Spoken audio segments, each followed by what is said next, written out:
അത്ഭുതത്തിനൊപ്പം ആശങ്കയിലുമാണ് Kottayam നാഗമ്പടത്ത് railway good ഷെഡിന് സമീപമുള്ള നാട്ടുകാർ.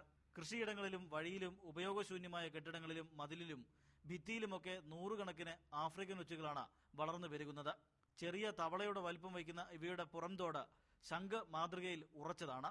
പച്ചക്കറി കൃഷിയും വാഴകൃഷിയുമൊക്കെ താറുമാറാക്കുന്ന ഇവ പപ്പായ മരങ്ങളിലും പേരമരത്തിലുമൊക്കെ കൂട്ടമായി ഈ പ്രദേശങ്ങളിൽ കണ്ടുവരുന്നു. ഔഷധ ചെടികളായ ആടലോടകം, ആവണക്ക് തുടങ്ങിയവയും ഇവ തിന്നു നശിപ്പിക്കും. ആഫ്രിക്കൻ ഒച്ചുകൾ ഇവിടെ എങ്ങനെ എത്തിയെന്നതിനെക്കുറിച്ച് നാട്ടുകാർക്ക് അറിവില്ല. ഇതെവിടെ ഈ ഗുഡ്സേൽ എങ്ങനെയോ തണ്ണയാക്കിനകത്ത് കയറി വന്ന വടക്കേണ്ടി വന്ന വെട്ടതാ. യൂറിയയും ഉപ്പുമൊക്കെ വിതറിയാണ് ആഫ്രിക്കൻ ഒച്ചുകളെ നാട്ടുകാർ അകറ്റുന്നത്. അതേസമയം നഗരത്തിൽ കണ്ടെത്തിയവ ആഫ്രിക്കൻ ഒച്ചുകളാണെന്നതിൽ ആരോഗ്യവകുപ്പിനും നഗരസഭാ അധികൃതർക്കും ഉറപ്പില്ല. റെയിൽവേയുടെ കൈവശമുള്ള ഭൂമിയിലും ഇവ പെരുകുന്നതിനാൽ റെയിൽവേ അധികൃതർക്കും നഗരസഭ അറിയിപ്പ് നൽകി. മനുഷ്യർക്ക് ആരോഗ്യ പ്രശ്നങ്ങൾ ഉണ്ടാക്കുന്നവയാണോ എന്നത് സംബന്ധിച്ച് അധികൃതർ പരിശോധന ആരംഭിച്ചു.